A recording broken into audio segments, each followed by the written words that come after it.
But there's a reason. There's a reason. There's a reason for this. There's a reason education sucks, and it's the same reason that it will never, ever, ever be fixed. It's never going to get any better. Don't look for it. Be happy with what you got.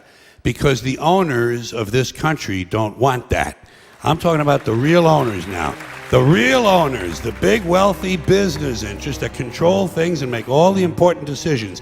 Forget the politicians. The politicians are put there to give you the idea that you have freedom of choice. You don't. You have no choice. You have owners. They own you. They own everything. They own all the important land. They own and control the corporations. They've long since bought and paid for the Senate, the Congress, the state houses, the city halls. They got the judges in their back pockets. And they own all the big media companies, so they control just about all of the news and information you get to hear. They got you by the balls. They spend billions of dollars every year lobbying to get what they want. Well, we know what they want. They want more for themselves and less for everybody else. But I'll tell you what they don't want. They don't want a population of citizens capable of critical thinking. They don't want well-informed, well-educated people capable of critical thinking. They're not interested in that. That doesn't help them. That's against their interest. That's right. They don't want people who are smart enough to sit around the kitchen table and figure out how badly they're getting fucked by a system that threw them overboard 30 fucking years ago. They don't want that.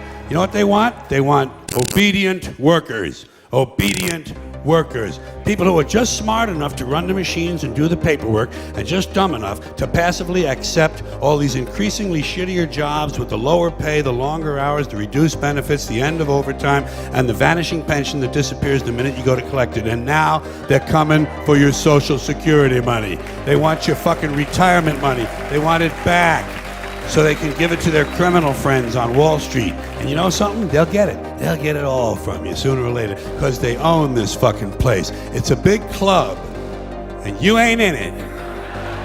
You and I are not in the big club. By the way, it's the same big club they use to beat you over the head with all day long when they tell you what to believe. All day long, beating you over the head in their media, telling you what to believe, what to think, and what to buy. The table is tilted, folks. The game is rigged. And nobody seems to notice. Nobody seems to care. Good, honest, hard-working people, white collar, blue collar, doesn't matter what color shirt you have on. Good, honest, hard-working people continue. These are people of modest means. Continue to elect these rich cocksuckers who don't give a fuck about them. They don't give a fuck about you. They don't give a fuck about you. They don't care about you at all. At all. At all. Man, you know? And nobody seems to notice, nobody seems to care. That's what the owners count on, the fact that Americans will probably remain willfully ignorant of the big red, white, and blue dick that's being jammed up their assholes every day. Because the owners of this country know the truth. It's called the American dream, because you have to be asleep to believe it.